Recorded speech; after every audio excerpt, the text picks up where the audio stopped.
Il gagnait 1,2 million par an avec de la musique IA. Il vient de plaider coupable 1,2 million de dollars par an avec de la musique IA. Et il vient de plaider coupable. Cette affaire est le premier grand cas de fraude IA musicale poursuivi en justice. Et ses conséquences vont bien au-delà d'un seul homme. Laisse-moi te détailler exactement ce qui s'est passé. Et pourquoi ça te concerne même si tu n'es pas musicien. Premier point.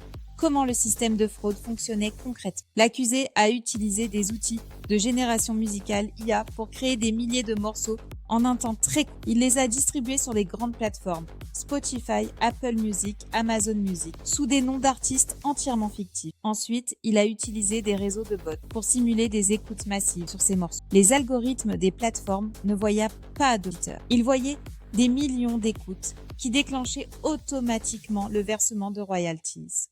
1,2 million de dollars par an, générés par un système entièrement automatisé, sans jamais interpréter une seule note.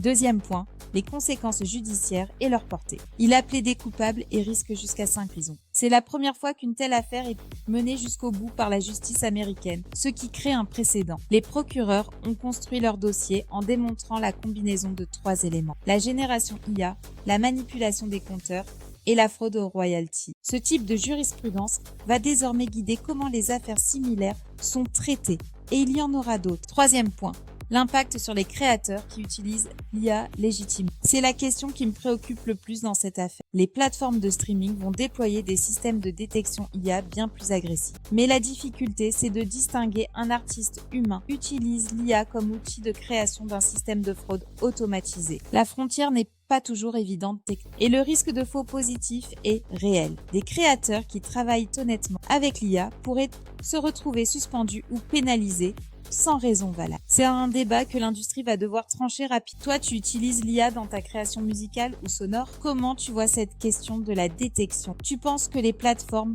peuvent vraiment s'en sortir? Écris-le en commentaire, j'ai envie de connaître ton avis. Like si cette vidéo t'a apporté quelque chose et abonne-toi pour l'actu IA chaque semaine.